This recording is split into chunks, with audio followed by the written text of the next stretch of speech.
Good morning my dear friends. তোমরা যারা পশ্চিমবঙ্গের অঙ্গনওয়াড়ি কর্মী বা হেল্পার পদের জন্য কবে কোথায় রিক্রুটমেন্টটা হবে বা তোমার হচ্ছে নোটিফিকেশন বেরোবে সেই অপেক্ষায় রয়েছো, অধীর আগ্রহে রয়েছো, তাদের জন্য আজকে একটা অনেক সুখবর বলতে পারো বা গুড নিউজ বলতে পারো। কারণ তোমাদের খুব শীঘ্রই দুই একদিনের মধ্যে তোমাদের নোটিফিকেশন আসতে চলেছে এবং কোথায় নোটিফিকেশন আসতে চলেছে সেটা তোমরা সবটা ভিডিওটা দেখো। আমি ভিডিওর মধ্যেই বলে দিচ্ছি তোমাদের কোথায় নোটিফিকেশন আসতে চলেছে। একটা হিউজ পরিমাণ নোটিফিকেশন আসতে চলেছে। সেক্ষেত্রে পরীক্ষার সিলেবাসটা চেঞ্জ হয়েছে কিনা, এজ লিমিট কতটা চেঞ্জ হয়েছে, কতটা রয়েছে, আর কারা অ্যাপ্লাই করবে, শিক্ষাগত যোগ্যতা কি পরিবর্তন হয়েছে আদৌ নাকি পরিবর্তন হয়নি, নাকি আগের মতোই রয়েছে, সমস্তটা আমি ক্লিয়ার করবো এই ভিডিওর মধ্যে। তোমরা কেউ স্কিপ করবে না। এখানে বেশ কিছু গুরুত্বপূর্ণ তথ্য আমি তোমাদের সামনে তুলে ধরবো। তোমরা প্রত্যেকেই ভিডিওটা শুরু থেকে শেষ পর্যন্ত অবশ্যই দেখবে। আর তোমাদেরকে বলে রাখছি, তোমরা যারা এখনো চ্যানেলে নতুন রয়েছো তাড়াতাড়ি চ্যানেলটাকে সাবস্ক্রাইব করে বেল আইকনটাকে প্রেস করে দিও, যাতে এই ধরনের আপডেট নোটিফিকেশন সবার আগে তোমরা পেয়ে যাও। তো চলো আজকে শুরু করছি। আমাদের যেটা মেইন টপিক সেটা হচ্ছে গিয়ে যে অঙ্গনওয়াড়ি কর্মী বা যেটাকে আমরা হেল্পার বলি, তো সেটার জন্য যে রিক্রুটমেন্টের যে নোটিফিকেশনটা সেটা কোথায় আসতে চলেছে, কবে আসতে চলেছে, ঠিক আছে, আমরা একটু দেখে নেব। আমরা প্রথমে দেখি আগে যে আইসিডিএস বা হচ্ছে কি অঙ্গনওয়াড়ি রিক্রুটমেন্ট, ঠিক আছে, 2024, ঠিক আছে। এই 2024 সাল পড়তে পড়তেই বিভিন্ন জায়গায় বিভিন্ন জেলায় তোমাদের হচ্ছে কি রিক্রুটমেন্ট কিন্তু শুরু হয়ে গেছে অলরেডি, ঠিক আছে, এবং নোটিফিকেশনে বেরিয়ে গেছে। দু একদিনের মধ্যে তোমরা আবার একটা নোটিফিকেশন পাবে। সেই নোটিফিকেশনের মধ্যে আমি সম্ভবত কালকে নোটিফিকেশনটা নিয়ে ভিডিও নিয়ে আসবো। তোমরা সেখানেও দেখতে পাবে যে আরও দু তিনটে জেলায় অলরেডি তোমার হচ্ছে গিয়ে নোটিফিকেশন বেরিয়ে গেছে। কোন কোন জেলায় বেরিয়ে গেছে সেটা নিয়ে আমি কালকে তোমার হচ্ছে নতুন একটা ভিডিওতে তোমার হচ্ছে গিয়ে জানিয়ে দেবো। তো আজকের যেটা মেইন টপিক সেটা হচ্ছে গিয়ে তোমাদের কোন পোস্টে নিয়োগ করতে চলেছে, ঠিক আছে, এবং তোমাদের হচ্ছে গিয়ে সিলেবাস কি রয়েছে, এক্সাম প্যাটার্নের কি পরিবর্তন হলো, ডকুমেন্টস কি কি লাগছে, আমি সবটা ক্লিয়ার করছি। তোমরা শুধু একটু ধৈর্য ধরে দেখো। প্রথমে তোমাদেরকে বলছি আমি যে তোমাদের এই যে 2024 সালের আজকে তোমার জানুয়ারি মাসের 22 তারিখ, ঠিক আছে, দু একদিনের মধ্যে নোটিফিকেশন আসতে চলেছে। এবার কোন পদে নিয়ে নোটিফিকেশন আসবে? প্রথম কথা হচ্ছে কি ওয়ার্কার আর হচ্ছে হেল্পার, এই দুটো পদেরই রিক্রুটমেন্টের নোটিফিকেশন আসতে চলেছে। এবার সেক্ষেত্রে ভ্যাকান্সি কত আসতেছে? ভ্যাকান্সি আসতে চলেছে হচ্ছে গিয়ে 1900, অর্থাৎ তোমার হচ্ছে গিয়ে 2000 সামথিং, 2000ই ধরো, কারণ হচ্ছে কি এই পোস্টটা ইনক্রিজ হতে পারে, ঠিক আছে। 2000-এর মতো তোমাদের হচ্ছে গিয়ে ভ্যাকান্সি আসতে চলেছে, ঠিক আছে। এরপরে যেটা বলেছে তোমাদের যে এই 2000 ভ্যাকান্সির মধ্যে কতটা ওয়ার্কার রয়েছে আর কতটা তোমাদের হচ্ছে গিয়ে তোমার যে হেল্পার রয়েছে। ওয়ার্কার দেখো কতগুলো রয়েছে।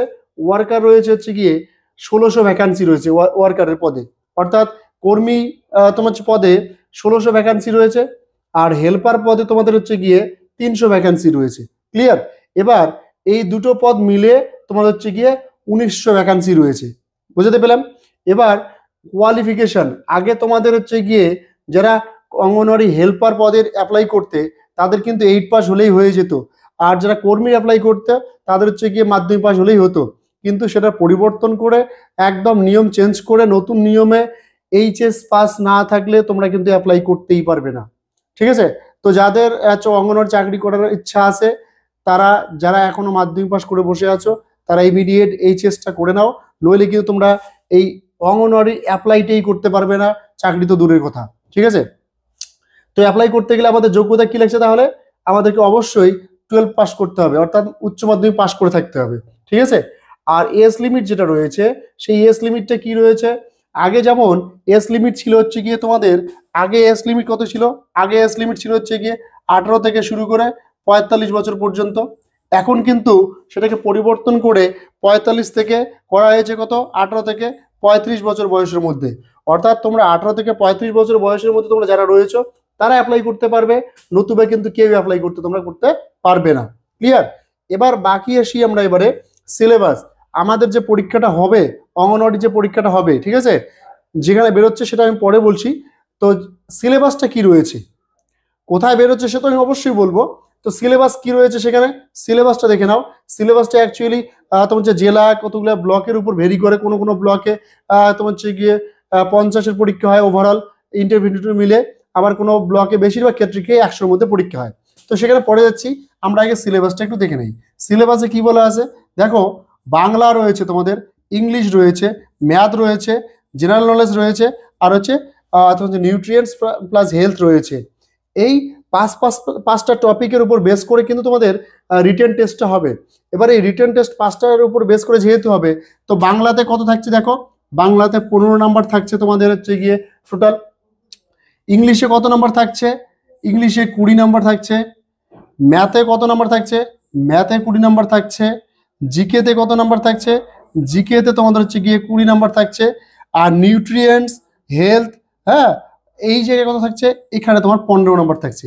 তাহলে 3 20 60, 15 15 30, 60 30, এই হলো 90। অর্থাৎ তোমাদের হচ্ছে গিয়ে 90 এর পরীক্ষা হচ্ছে গিয়ে রিটেন। বুঝতে পেলাম? তো এই 90 এর হচ্ছে গিয়ে তোমাদের হচ্ছে গিয়ে সিলেবাস রিটেন টেস্টের জন্য। আর এখানে এক্সাম প্যাটার্নটা কি রয়েছে, কিভাবে তোমাদের নিয়োগটা হবে, সিলেকশন প্রসেস। তোমাদের প্রথমে কি হবে, ফর্ম ফিল হবে তোমাদের একটা, তারপরে কিন্তু রিটেন টেস্ট হবে। রিটেন টেস্ট কতর মধ্যে হবে, এই যে বললাম সিলেবাসটা যেটার উপরে বেস করে হচ্ছে 90 এর মধ্যে তোমাদের কিন্তু রিটেন টেস্ট হবে। এখানে যদি তোমরা 30% পেয়ে যাও, 30% তোমরা যদি পেয়ে যাও, তাহলে কিন্তু তোমরা কোয়ালিফাই। অর্থাৎ তোমার যে রিটেন টেস্টে কোয়ালিফাইং নাম্বার পেলেই কিন্তু তোমরা ইন্টারভিউ ডাক পাবে। অর্থাৎ প্রিলিমিনারি এটাকে বলবো। প্রিলিমিনারিতে তোমাদের হচ্ছে গিয়ে যে তোমার হচ্ছে প্রিলিমিনারি মেন যাই বলো না কেন, এখানে যে নাম্বারটা পাবে তোমরা, সেটা হচ্ছে 90 এর মধ্যে তোমরা 30% পেয়ে যাও, তাহলে কিন্তু তোমরা অ্যাপ্লাইটা করতে তোমার হচ্ছে গিয়ে ইন্টারভিউ ডাকটা পেয়ে যাবে। এবার ইন্টারভিউ কতর মধ্যে হচ্ছে, ইন্টারভিউ হচ্ছে তোমাদের হচ্ছে গিয়ে 10-এর মধ্যে। অর্থাৎ তোমাদের হচ্ছে গিয়ে এদিকে 90 আর এদিকে 10, এই হলো কত 100। এই 100-এর মধ্যে কিন্তু তোমাদের হচ্ছে গিয়ে মেরিট লিস্টে বেরোবে, মেরিট লিস্ট। ক্লিয়ার? তাহলে 100-এর মধ্যে তোমাদের মেরিট লিস্ট বেরোবে।